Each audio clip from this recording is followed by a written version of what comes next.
There is a mysterious and indescribable shift that happens in life when we truly learn how to let go. I am not speaking of the kind of letting go that comes from despair.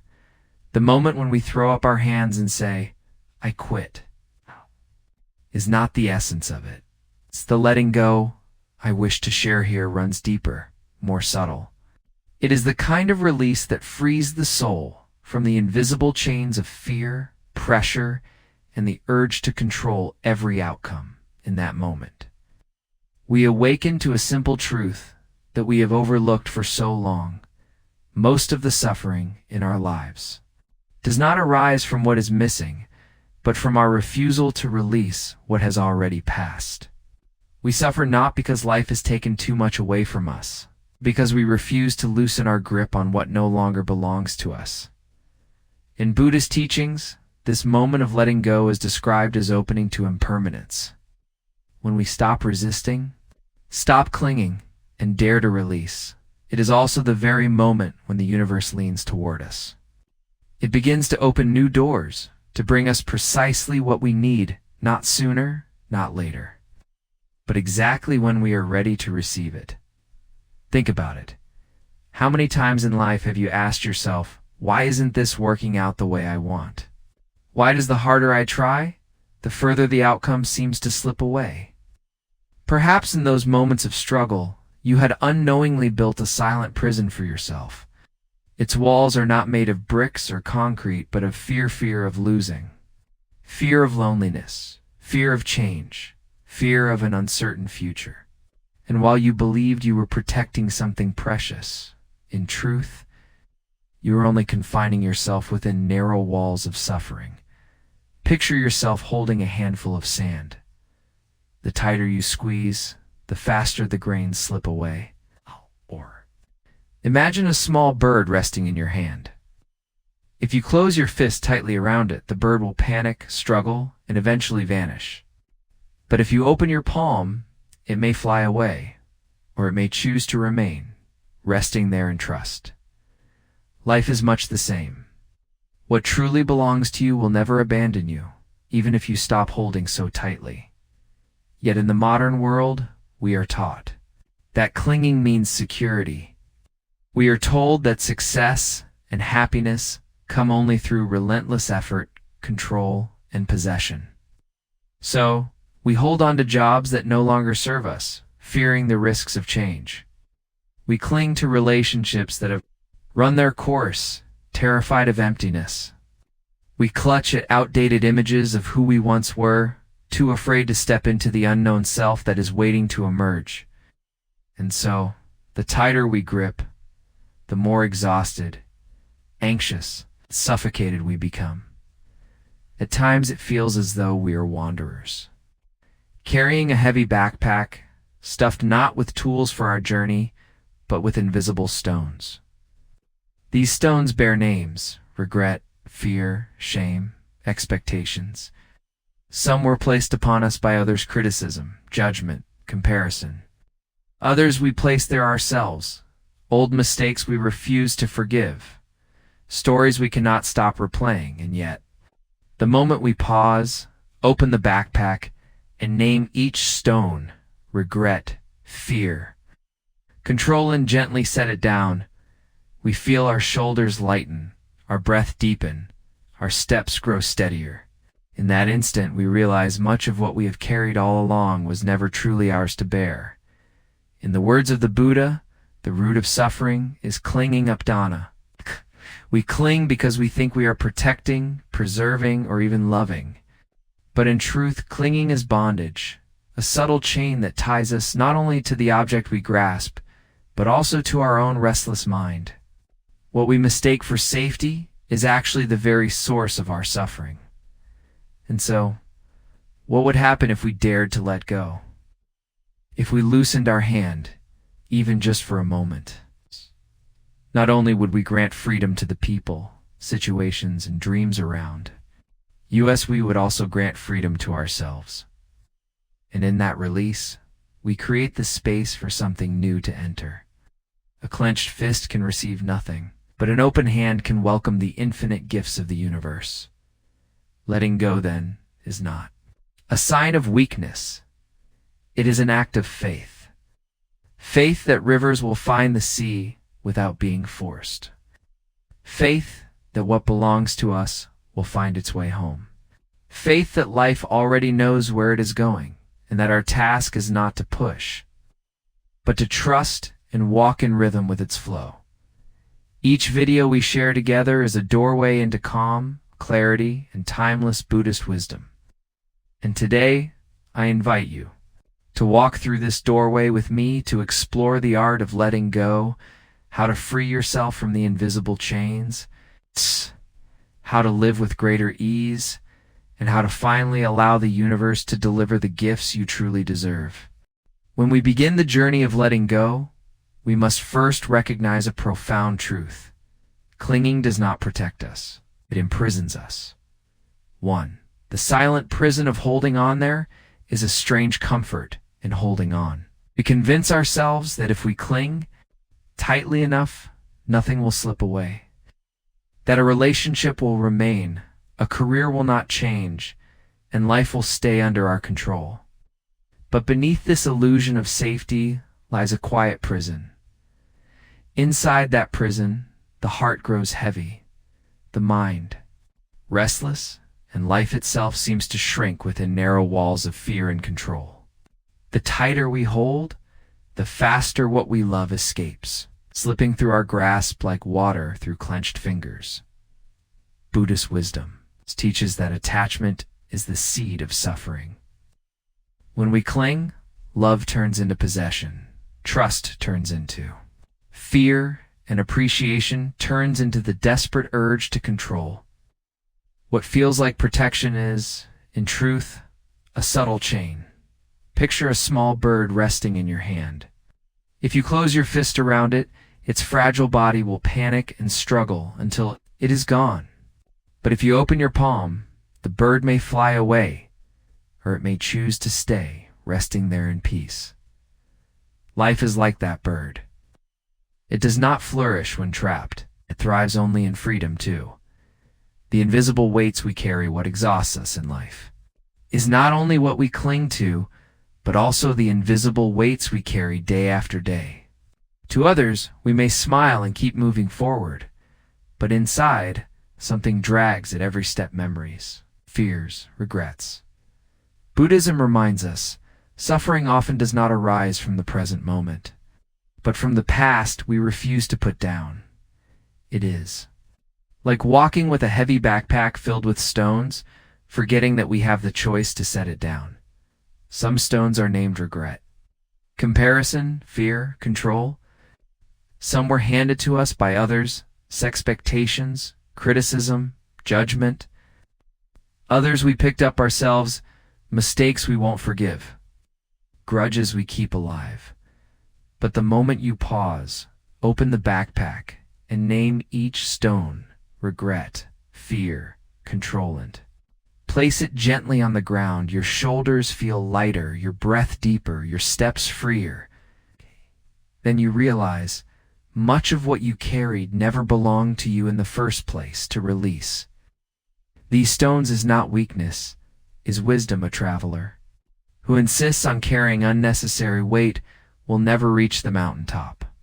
Likewise, mind that refuses to release its burdens will never taste true peace. 3. The balance between effort and surrender we are often taught.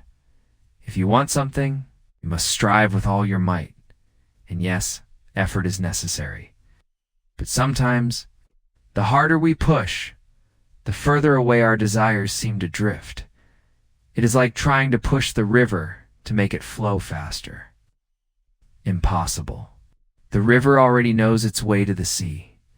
Our task is not to control it, but to trust its current. Buddhism calls this the middle way, a path of balance between action and release. You water the seed, you nurture it, you pull the weeds, but you cannot tug on the sprout to make it grow faster. Growth happens naturally, through sunlight, rain, and time. In the same way, we must act. But we must not let fear or desperation turn our effort into force. When we find balance, we sow seeds through our actions, and then allow life to do its part. Point 4. The open hand and the open mind, a closed fist cannot receive. A closed mind cannot welcome truth. The Buddha once compared a clenched fist to a closed mind. It may appear strong, but it holds nothing new. An open hand, though empty, has the capacity to hold the whole sky. We often mistake rigidity for certainty. We think clinging to old beliefs or identities makes us safe. But in truth, such clinging turns us into prisoners of our own minds. When you allow yourself to soften, to say, "I don't know everything.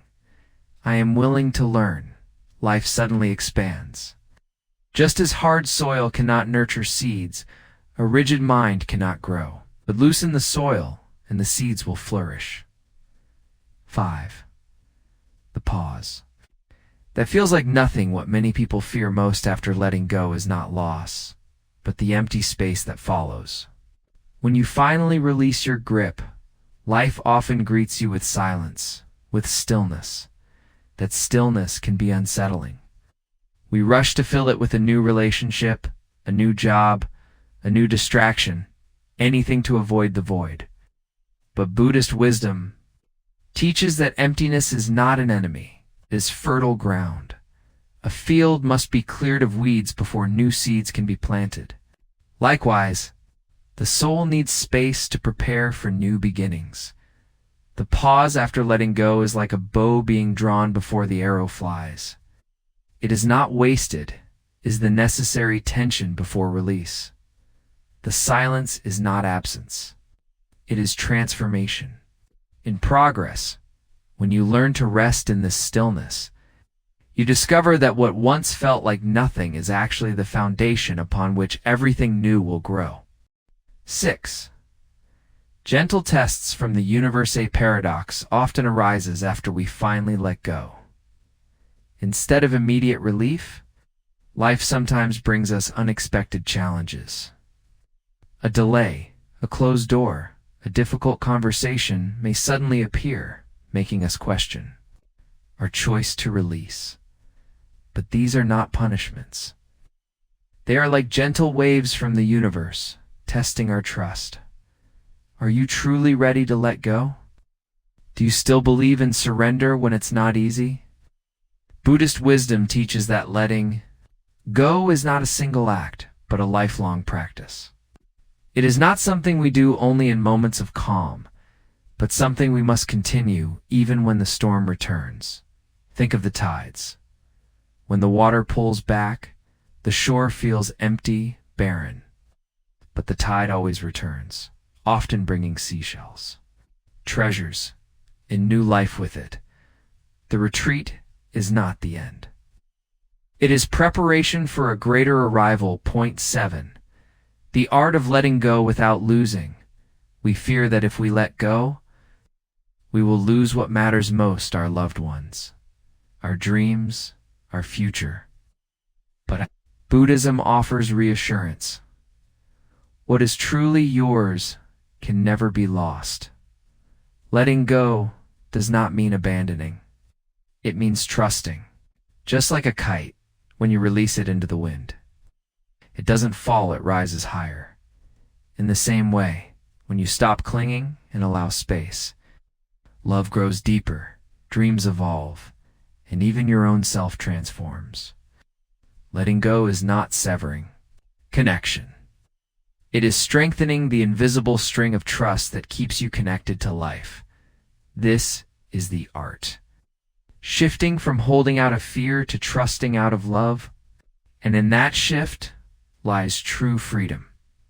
8. The truth about control. We often mistake control for strength. We believe that if we can manage every detail, force every outcome, and shape every person, we will be safe. But the truth is, control is only fear disguised as strength. Imagine standing beneath a waterfall, trying to catch and hold the water in your hands. The tighter you try to hold it, the faster it slips away. But when you open your palms, the water still flows over. You still feel its coolness, its energy without exhausting yourself in the struggle in modern life. This urge to control shows up everywhere, trying to manage what others think of us, forcing events to happen on our schedule, clinging to a fixed idea of success. But the more tightly we cling, the more fragile and anxious we feel. Buddhism reminds us, impermanence is the very nature of life. To resist this truth is to suffer.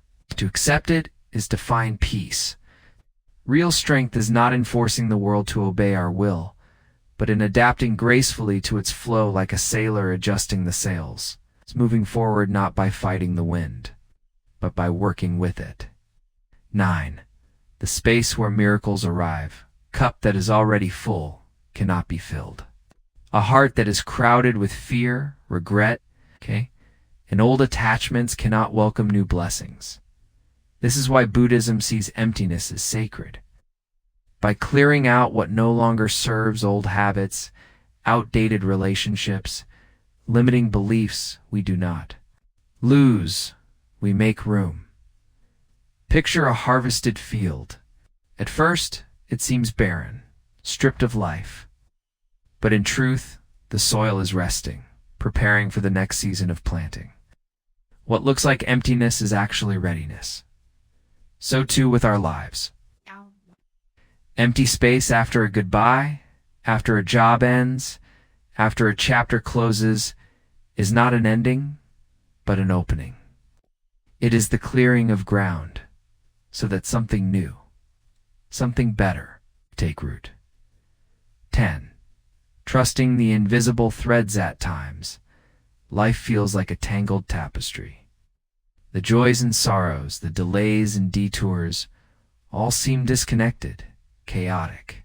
We long to pull at the threads, to force the pattern into view. But Buddhist wisdom invites us to trust. Every thread is part of a greater design. Both the light and the dark threads are needed to create depth, contrast, and beauty. From where we stand, we see only the backside of the tapestry, messy, confusing.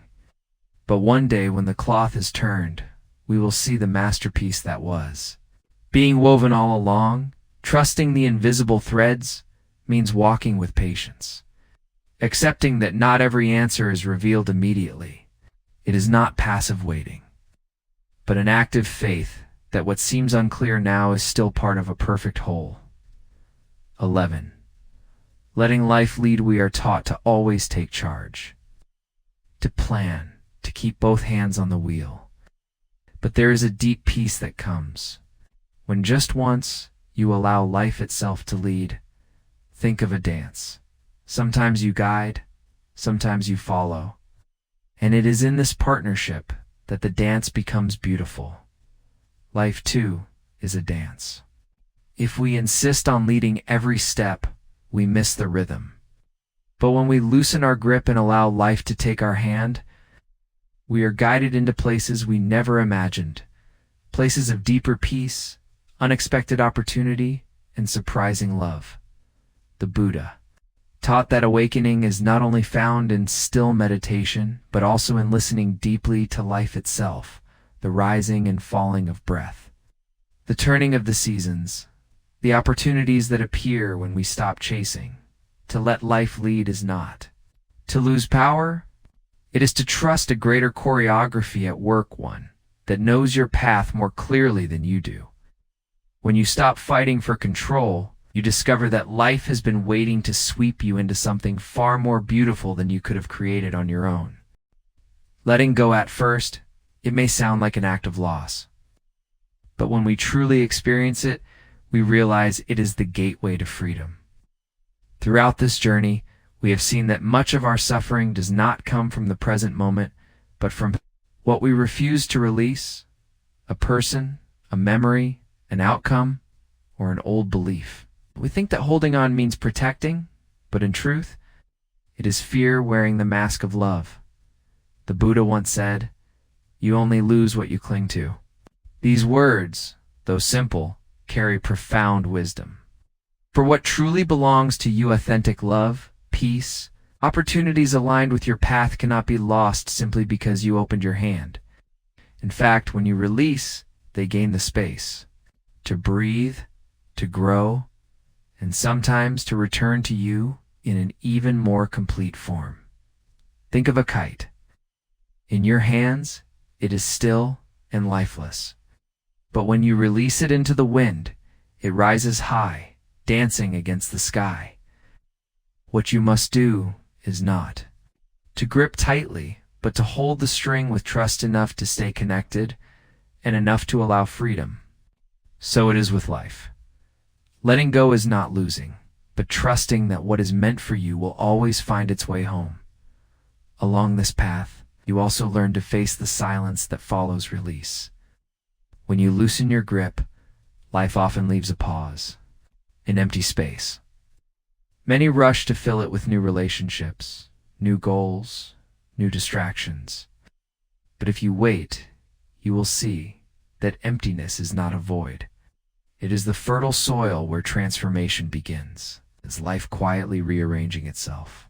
On your behalf, and yes, sometimes after release, come the gentle tests of the universe. A door closes, a delay unsettles you, a challenge shakes your faith. But these are not setbacks. They are reminders. They ask, will you trust even now? Will you remain open even when the tide is out? Such tests do not weaken you.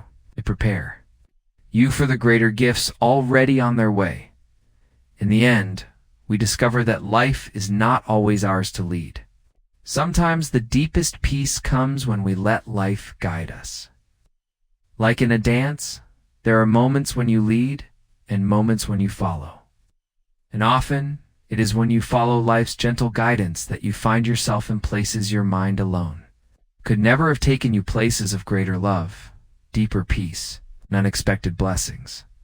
The miracle is this: only when you let go are you finally able to receive. Clenched fists cannot hold anything new, but an open hand, though empty, is ready to welcome the infinite. In that openness, the universe delivers not always what you wanted, what you truly need.